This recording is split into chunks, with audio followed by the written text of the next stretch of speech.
It's the No Name Podcast. I can't be bothered trying to keep track of what Every week. what episode it We is. do I this think every it's week. episode 12, personally, but it could be anything. I've got no idea. Right at the start, loads of views on the last few, not many subscribers. Sort yourselves out. Give us a like and subscribe. Help us grow the channel. We want to do some more stuff. So we needed to need to get the subscribers going. So we can do a little bit more. So hit that like and subscribe. Do that thing. The usual. Coventry City. So we're filming this on a Wednesday. We put it out on a Friday, but we're filming it on a Wednesday. Yeah, man. So Coventry, since our last podcast, Coventry have played West Brom at home. I meant to go back and check what I said for the score predictions. I think I said 3-1 to Cov, and it was 3-2. You said 2-1. I said 2-1. And then what? Last night? Or For West Brom? for West Brom, you said 2-1, and I said 3-1. It was 3-2. Yeah, I can't remember what I said. I think for Middlesbrough, I said 1-1. I think I said 1-0, and it was Coventry won 4-2. 4-2, yeah, obviously. Yeah. Just to maintain a cheeky little 10-point gap at the top of the league, which is obviously incredible. We're on fire, aren't we? We are, and I think what's great is you look at players like Ellis Sims, who got a massive amount of praise. Yeah, man. In the last couple of games, he scored 2, including what I think is at least going to be a finalist for our goal of the season. It just stuck the ball in the top corner. If it's not, we're going to score some absolute screamers from now. There's going to have to be some bloody good goals between now and then. Yeah, but I'm just hoping. I know people go, "Oh, it's just too early to say." Like, no one wants to say, "Oh, we're going to get promoted." It's too early to say. Not me. I'll happily say it. We've won the league. It's over. I don't want to go. I'll say it. I don't want to go too early. There is a long way to go. Well, we can balance it out across the pod then, because you can do the whole. Oh, there's still ages to go. I won't. The league's over. We've at least finished top 2. I don't care. It's over. We're 10 points clear. Do you know? For I know we like stats, and everyone does nowadays. No team after this amount of games has ever had more than a 6-point lead ever in the league's history. We have a 10-point lead. We are. No, it's amazing. I think it's amazing what they're doing. It's incredible, and I really, really hope they do see the job out now, because they've made such an amazing start. It would be such a shame to let it go now. But the Championship, for people that have watched the Championship for years, it's such a mad division that nobody expected us to be in this position at this point in the season. And I just worry that it could all quite easily go wrong. But the more it goes on, the more I'm starting to believe. Because you think the last 2 away games we've gone away to the team that's been second in the league, Stoke and Middlesbrough. And to be honest, yesterday, got to give massive credit. I know you didn't. You kind of watched some of the game. Half and half. I watched the whole game, but not properly. Basically. But credit where it's due. I thought Middlesbrough were brilliant. They were quite good. I thought they played really, really well. I thought for the period where it was 2-2, they were definitely the better team. Morgan Whittaker is a quality player. Unbelievable left foot. I don't think he quite hit the ground running at Middlesbrough the way it was expected he was going to, because he was so good at Plymouth. Yeah. They were so dreadful. I mean, I think he's coming good. If we're talking about Ellis Sims scoring a potential goal of the season, Carl Rushworth made a potential save of the season. That one he tipped up. Because the save that he picked it out the top corner, and Morgan Whittaker. Was it him? Was it? It was a brilliant save. And it was at a time where we were really under pressure. But I thought it was good, because we've really been tested the last couple of games. Away at Stoke, it wasn't easy. Mark Robbins setting the team up. Obviously, he wanted to come and get one over on the club that sacked him. We score. Ephron Mason-Clark scores an unbelievable goal to win that late on. Then you get West Brom. We're 2-0 down. It's pissing down with rain. Yeah. We're really, really not playing very well. At all. At home as well. At home. Yeah. We pull a goal back just before half time, and you think, oh, okay, we're back in it, and then one of their players lets his side down massively by getting himself sent off, and then we score. We find a way to win. And we were absolutely dynamite in that second half. Though we were so. And then good. Last night we scored two good goals at the start. Well, at one point you were like, bloody hell, it's going to be 8-0. Yeah, and I think the character is not just the skill and the style of play that they're playing with at the moment, which is brilliant, and it's obviously working. It's the character that the team are playing with, the fight at the moment, the spirit that they've got, and it's that never say die. I mean, even the one game we have lost this season, we were right in the fight. Yeah, we were all the way through. Made it tough for Wrexham, with 75% of our starting back four out injured.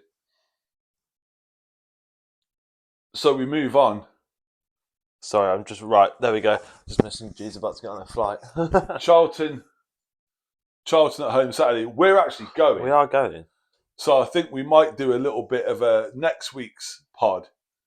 Could have a little bit of a might do, yeah. Live, a little bit of a thing from the game. We might do a little bit of a vlog of the game while we're there. Unless we lose, then we'll just delete the Charlton started the season really well.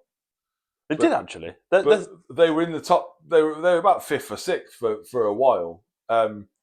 Dropped off recently. Yeah, I think they've lost 3 on the trot, including the last 2 games. They've been 3-0 and 5-1 behind at half time, and that's remained the final score. Which is really weird. Yeah. So, I mean, at home, it feels to me like we're unbeatable. We seem to be. We're playing with confidence away from home, and we were awful away from home last season. I don't think I've ever been more confident in a non-loss in my entire life. If any of you have got like £1 million that you want to stick on a bet, a Coventry City or draw double chance that we will get. There is no way Charlton beats us on Saturday. You can. The trouble is, you get over cocky and overconfident. No, there's just don't you? No way. Having watched Coventry City for years, although I'm confident we're going to win, I don't think it's quite as clear cut as that, because this league is ridiculous. No, no way, absolutely no way. They do well to score. Goals. We're scoring goals for fun. They'll be lucky if we let them in our own half. I'm going to say my prediction is going to be 4-1 to Coventry. 5-0. You're on 5 now. I'm going 4-1. Smash the life out of them. 4-1 to Coventry, and we'll see how we get on. Goal score. I think Ellis Sims is going to score twice. Yeah. On Saturday, and we're going to end up with Frank Lampard will be manager of the month again, and Ellis Sims will be player of the month for the championship. 5-0. It'll be Sims. Right, here we go. It'll be Sims, Torp, Sakamoto, and Van Avac. I'm going 2 for Sims. 5-0 Cov. I'm going to go Torp, and I'm going to go Kitchen. Kitchen sink again? Kitchen, who again? Pots and pans on vinyl floors. His name is Liam Kitchen. He was magnificent. Oh man, last night, Tuesday night, he was absolutely phenomenal. Not just because he scored twice, but I think his defending. He's been one of those players this season that you think, wow, where's that come from? Where's that come from? Yeah, it is a bit. He's been incredible. Dynamite, isn't he? And I can't speak highly. I think the job that Frank Lampard has done a year in, I think on Friday, the day this podcast goes out, it will be the 1 year anniversary. It is, isn't it? Of Frank Lampard's sort of start to his reign at Coventry. And I remember when we signed it, when we announced he was coming, and it was a bit sort of, I think we were still so sort of in the grieving process. Yeah, we were still. That's what it was. I think we were still in the grieving process of Robbins having been sacked, and Frank Lampard came in. You were a bit like, is it just a name? Have we just brought in a name? But wow, I mean, talk about winning a group of fans over. Well, Oh my word! 92 points in 46 games. It's just the job he's done, unreal. Mad, isn't it? I think it's from his point of view, it would have been a very difficult job to come in when you're replacing a club legend. Yeah. Because whatever you want to say about Mark Robins, he's a club legend. Yeah. And to come in and be the guy after him, not easy at all. You think the manager that came in after Arsene Wenger had been at Arsenal for years didn't do very well. No. The manager that came in after Sir Alex Ferguson had been manager at Manchester United forever didn't do very well. Exactly. And I know it's not quite on the same level, but it's a similar kind of thing. We kind of held Mark Robins in exactly the same regard as Arsenal fans held Arsene Wenger. Yeah, I know he didn't. We didn't win. We weren't winning the Premier League and getting into the Champions League or anything like that. It's not the same thing, is it? But I think the way he's come in, the way he set things up, he signed Matty Grimes, who is without question ridiculously good, the best holding midfielder in the Championship by a country mile. I don't argue amongst yourselves. He's the best Championship midfielder around. I agree. And he's got us playing the style of football he's got us playing. Is really, really good. It's really, really watchable. Even as a neutral fan, if you're just a football fan, we're just good to watch, aren't we? And you don't support Coventry City at all, watch them play. We just score loads of goals. It's a really good style of football. Yeah. All right, you might let one or two in at the back, but if you're scoring 4 or 5 up front, it don't matter.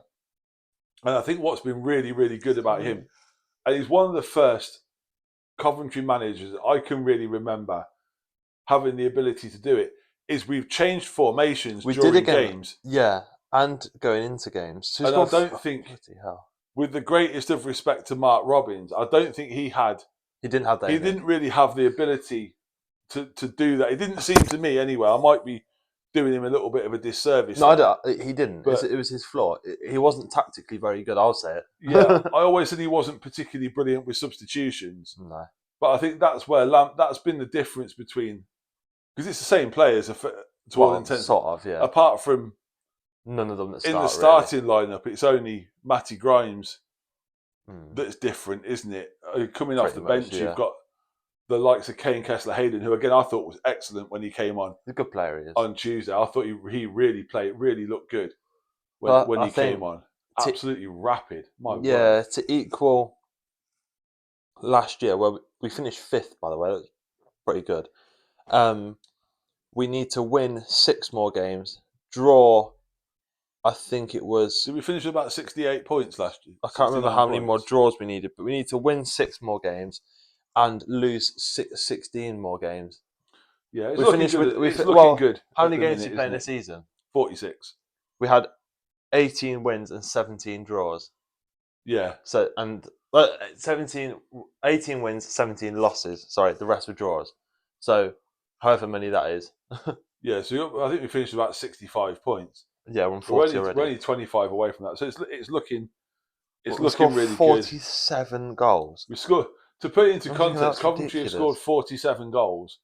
The next highest scoring team after us have got 28. Yeah, which is Ipswich. So it shows what an entertaining side we are to watch this year. So if you're just a neutral football fan, you want to watch a good team play.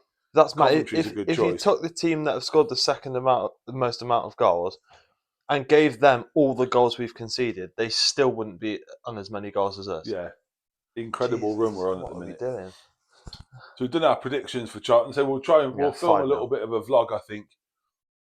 Yeah. Before and after. It's difficult to. I actually like to watch the game. So it's difficult to film. Be sat there filming myself. It's difficult to film during the game, and there's some people that the likes of Alex Craig do a brilliant job of sort of filming the game and giving you the sort of highlights from the stands with that. So pointless us trying to do the same, but we might do a bit of a vlog. Yeah, all looking good for the City. What's next on the sports? Do we have to? No, we're not going to have to talk about NFL. Do we have to talk about the NFL? No. It's all. Honestly, don't worry. I'll get the scores up this week. I don't want to. Let me just. I'll read. All right, while you're doing that, because the Baltimore Ravens win again. No, it's all right. I'll just sit here and listen to how you're winning every week. Tampa Bay came second in their game, just. lost to the LA Rams 34-7. No, great. The LA Rams they've got a good team this year. They are good this year. They are going to be pretty good this year. I don't think they're quite as good as we made them look. Another injury though. Baker hurt his shoulder, and I'm not happy. That sucked. About that. This week, I have genuinely no idea who we play. It must be that's literally what I was just going to find out. I can't remember who we play because I know we play the Bengals. Arizona are Cardinals. Oh, the Cardinals. Yeah, well, they're terrible as well. You're actually on Sunday. Our game's at an annoying time because we're the Thursday night game. You won the Thanksgiving games, which is a little bit annoying. So you actually play tomorrow evening then? Your game will be done by the time this pod goes out. Yeah. We would have won by the time the pod's out. So I fancy the Bucs to beat the Cardinals. Cardinals they're not very good this year, are they? In that position where you're almost starting to think about draft picks a little bit now. I think. Yeah, so it's starting to get to that point of the season, isn't it? The Bucs are going to win 24-17. It's going to be my prediction. Get us back on track. Ravens will beat the Bengals. Just looking here.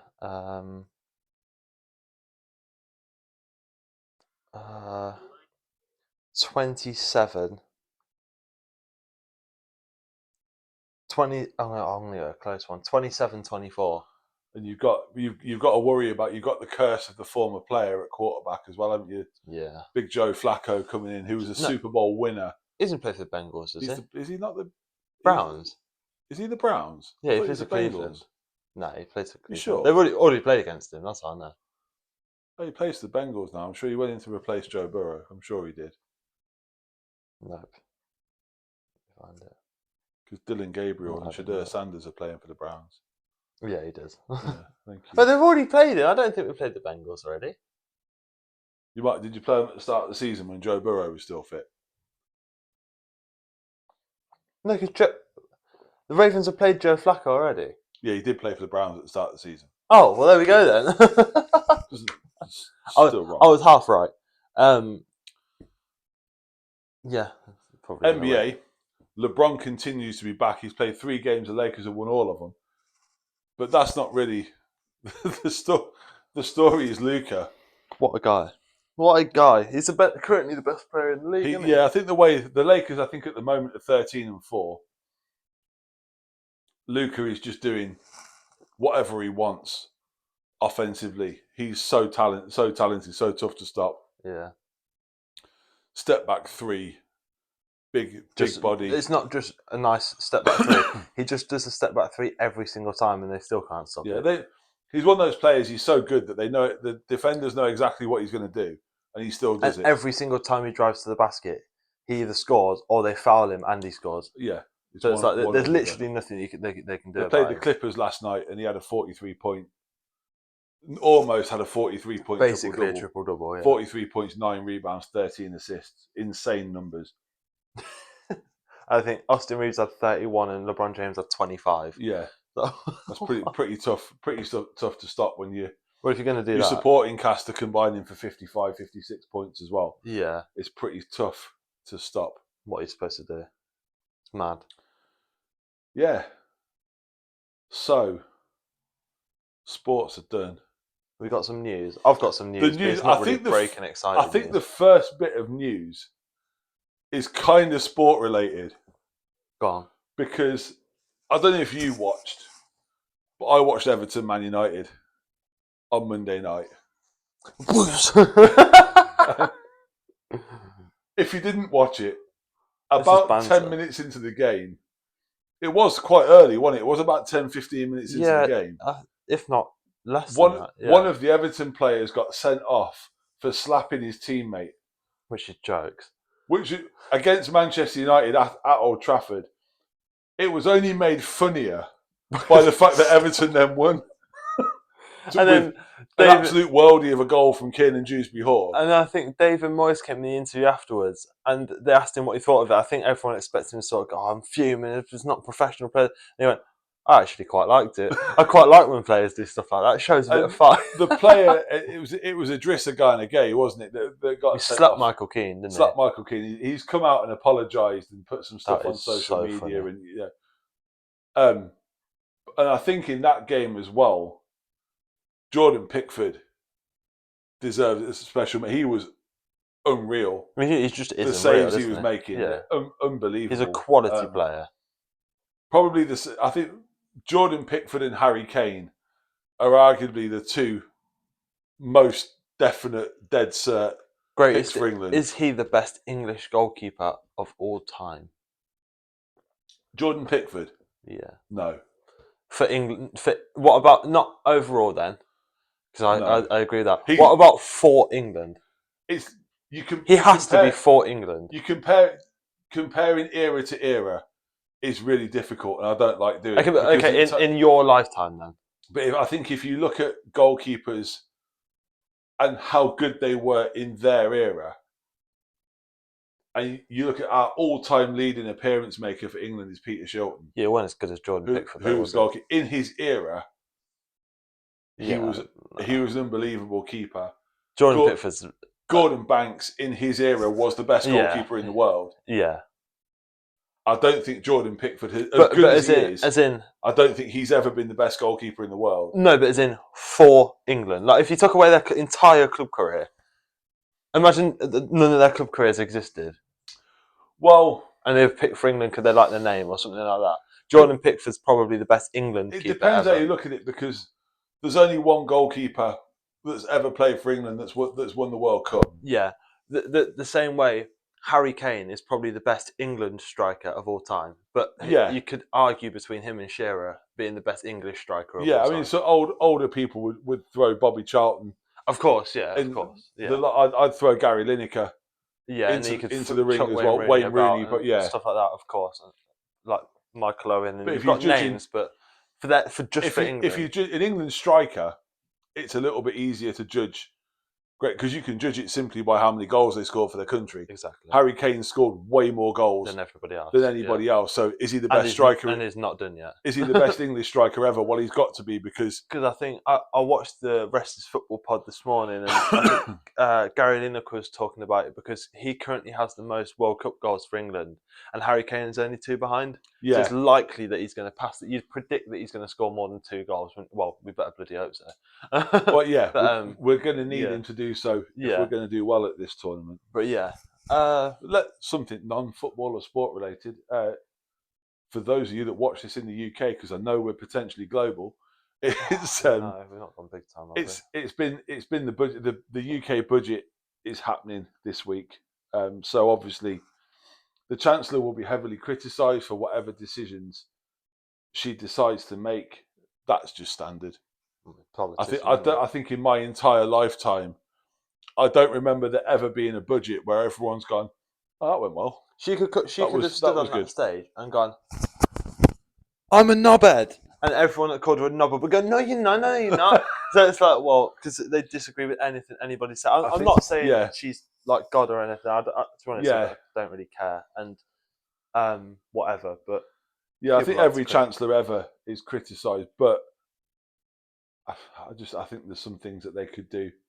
I still think they're penny pinching. I think particularly for this government, they're penny pinching with working people, whilst leaving billions on the table for corporations. To put it simply, they're penny pinching from the people that haven't got as many pennies as other people. Yeah, but it's like you're picking a couple of pence up off the floor and deciding not to look in the carrier bag that's got all the notes blowing out of it. Exactly. I think there's companies. I saw something. Starbucks was an example that was given. They made almost £3 billion in the UK last year and paid virtually no corporation tax. Well, how much should they have paid? They've made £3 billion. The tax would have to be a couple of 100 million. The corporation tax would have to be a couple of 100 million, wouldn't it? But instead, you're going to raise some poor sod who's working their backside off 50 hours a week on minimum wage. Yeah, and then you're gonna raise their national insurance by £1. Brilliant. Some poor retired bloke that's worked his absolute socks off for the last 60 years now has to pay an extra tax on his pension. It's like, but on the brighter note of things to do with the budget, They did increase minimum wage, which is good. They did. It's Minimum not wage, just all bad stuff, though. minimum wage and national living wage have gone up, but I think you Yeah. do kind of feel there's that sort of robbing Peter to give to Paul. At some time, they sort of give you it in one hand and take it off you with the other. Well, yeah. I have got some news, and about what happened this in the past week. And before I say it, I don't want anyone to be like, because this is shocking, and I don't want you to fall off your seat or anything. So it's good that we're sat down. But it came out that Nigel Farage is a racist. It's always the people you least expect, It isn't is, it? yeah. It's just, yeah. Bloody hell! Can you believe that? I don't know quite how to react and I'm sorry, process that. because I didn't put that on the notes before, and I don't mean just to drop such shocking news on Yeah. people like that. I usually ease people in a little bit, like tell you that the blue brings out the colour in your eyes or something. Like, I don't want to, like, What made me laugh though is when you said, "No, I was never racist." Well, I was never intentionally racist.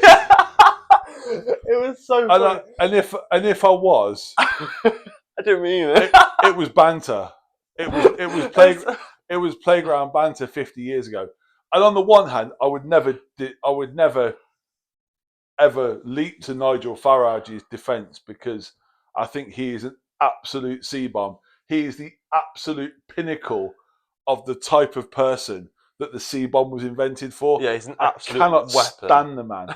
However, the one thing I will say is it was a different era. It was. It doesn't make it right. Doesn't make it right. Doesn't make it okay at all. But the things that we would be considered as it all goes dark while the lights go on. Yeah, bit of a light show. Let's give that a second.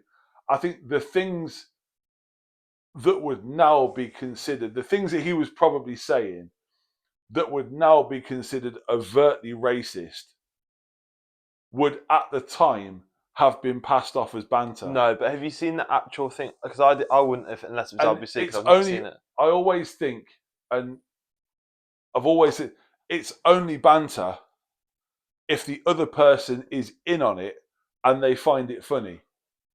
But have you seen the actual comments?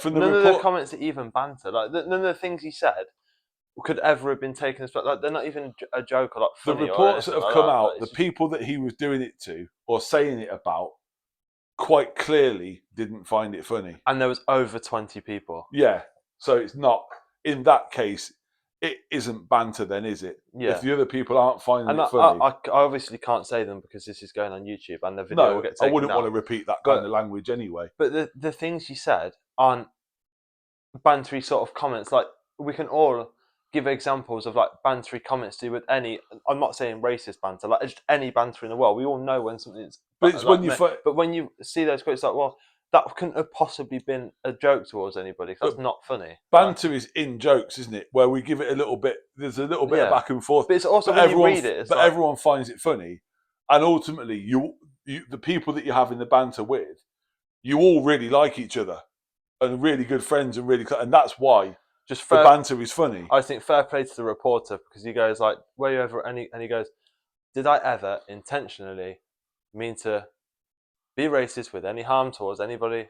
No." And it's like, and the reporter just goes, "Well, that's not really the same as not doing it, is it?" Yeah.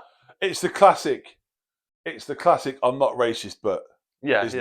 I'm not racist, but to say, but yeah. Every person. It's the first sentence out of every racist person's mouth. As soon as I saw it, I'm not racist, but as soon as I saw it, I just thought, no, he's not, is he? Bloody hell! And then I got little bit filled with joy and had a little bit of a smile because I was like, "Get him!" It's finally been released.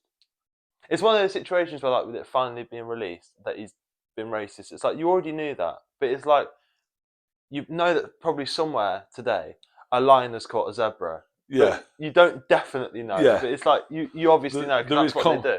There's confirmation of what you thought was already the case. Yeah, exactly. So I think we're not.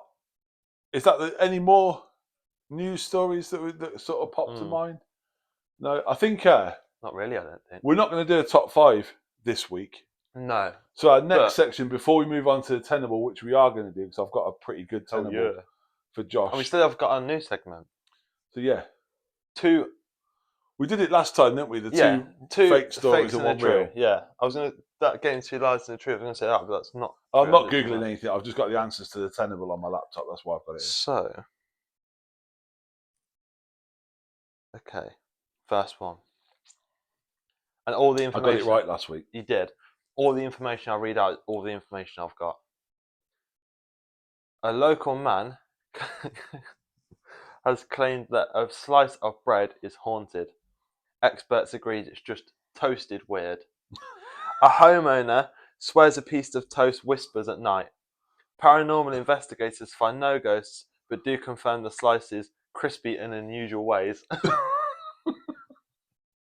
We've got, in a small US town, a goat has been elected mayor of that town, which was in a small town in Vermont.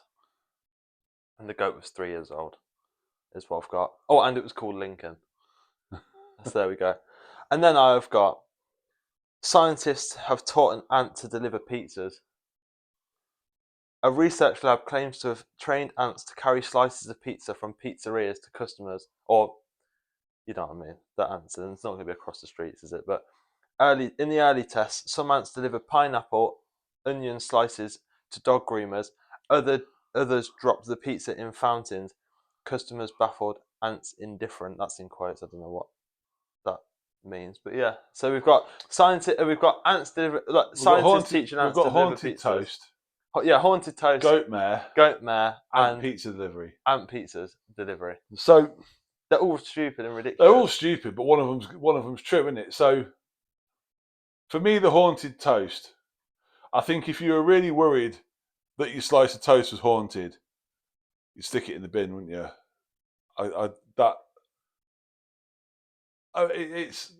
It's a bit like the one last week. But people don't know, do they? It's so ridiculous. Or do you really want your toast to be haunted? But I reckon he would have been because scared. you think it might go viral and you might make a few quid. Well, I think this guy would have been scared to throw his toast away in case it came back and got him. Well, has the toast told him that if he throws it away, it's going to come back and choke him in the night? That's what I'm saying. But have you watched Afterlife or Ricky Gervais? I've seen some of it. So obviously, in Afterlife, for people that have watched it, you'll know Ricky Gervais works at news. They make newspapers and stuff, and his job is to go around and collect news stories of people. And there's this guy that's just desperate to get in the news, so he keeps coming to me with these ridiculous news stories, and it's like stuff like this, it's just ridiculous, and half of it's made up and just ridiculous stuff that might not have actually. He's sort of lying. The goat mayor, having a goat as mayor in the US. They've got a clown as president, so would a goat as mayor be that much a far removed step? Well, exactly. Probably do a better job. But then if you thought, are those flipping wackos in the US smart enough to not think that their bread is haunted? Probably not. Vermont's one of those places as well where that kind of thing could happen. The ants deliver it. Scientists can teach. And you know what headlines are like? They always ants obviously weren't walking along the streets delivering people pizza. It would have been from when you lab one to lab two. If you had a slice of pizza, you sat at home and you opened a slice of pizza and there was an ant on it, you probably wouldn't eat it, would you? Well, that's the thing. It's not like the ants have hopped out of delivery van and walked it down your drive and stuff. But you know what headlines are like. I am going to go for the true news story of those three. Is the goat mayor in Vermont. It is the goat mayor. Yeah, I thought that one was quite easy, but for some reason, I asked ChatGPT for the fake ones. It just kept spouting out completely ridiculous ones, ridiculous. And I was like, well, that's obviously not real, is it? Two out of two. Oh, I need to step my game up. I'm researching this the day before next week. I'm sorting this out. I think I did all right on the Tenable last week. What was it? I can't remember now. Anyway, I was trying to think about this before the pod. Yeah, I think you did. My Tenable for you is: can you name? It's a sport one again. I don't know what this is yet, by the way. Can you name the top 10 biggest football stadiums in Europe by capacity? And by Europe, it doesn't include Russia. And to give you a further clue, there are some national stadiums. They're not all club stadiums. Okay. So it's the top 10 biggest football stadiums in Europe by capacity. We will go for Wembley Stadium. Where do you think Wembley is? Is it number 2? It is number 2. Any idea what the official capacity of Wembley is? 90,000? It's 90,000 dead on. Does it just say bang on there, is it? Yeah, Wembley is number 2. We'll go for, although I don't know if it's still the same, but because it's been changed and done up, but I think number 1 is the new camp. Number 1 is the new camp. Yeah, 92,000. According to ChatGPT, which is where I got the answers for this tenable from, it's 99,354. Jesus. So you got the top 2. I knew they were the top 2, so we'll go with Anfield. Anfield is not in the What? top 10. Right, in fact, that's ridiculous. What? Anfield is not in the top 15. How much is number 10? 74,648. Okay. I wasn't quite ready for that then. Old Trafford. Old Trafford is 8th. Okay. You've got one life. 76,000? 75,811. Yeah, according to this. That's through a bit of a spanner in the works. We'll go with. So I want to say the Bernabeu, but I don't think that's that big. I'm going to have to go the Bernabeu. The Bernabeu is 4th. Is it? 81,044. I thought there was sort of like Stamford Bridge, where you think of it as a big stadium, but it's not actually, doesn't actually hold that many people. Next, we'll have a poke with the San Siro. The San Siro is 6th. Okay. 80,018. So you've got 1, 2, 4, 6, and 8. We will then chuck in, but I'm not confident on this one.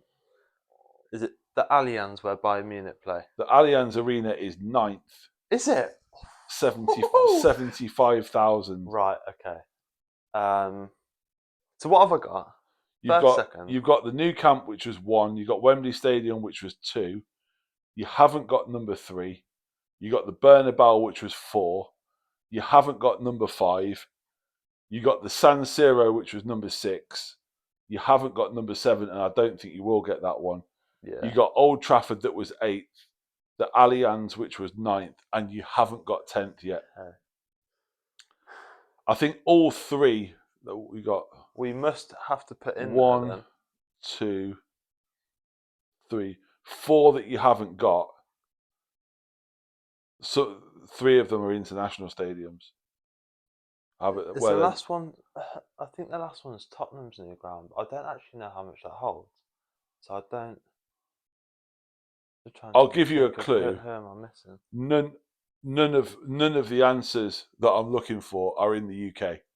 So there's 4 left. Yeah. 3 of them are international stadiums. So I was going to start switching to that, but You've got, to give you you've got two of them are in Germany. Okay. If it's in Germany, it's got to be where Dortmund play, surely. It is, yeah. So that's number 3. Is it? It's officially called Signal Iduna Park. Yeah. But it was always known as the Westfalen Stadium. Yeah. That holds 81,365 people. They had that one stand that holds like 30. So we're looking for number 5, number 7, and number 10. And they're all international. They're all international club stadiums now. I think the national team of each respective country plays at these stadiums. Is one of them? I can't think of what PSG's ground called all of a sudden. The Parc de France. Yeah. It is not. No. Right country, wrong stadium. It's where the French national team play. So I thought that was the answer. Do they play at their own stadium like England play at Wembley? Yeah. Do they? Yeah. Okay, so it's that then. I have no idea what it's called. It is. You've given me enough for me to award you that one. It's the Stade de France. Oh yeah, there is that's number 5, 80,000. So you're looking for number 7 and number 10. I'll be amazed if you get number 7. Number 10 you might get. I'll go with. You got 1 life left.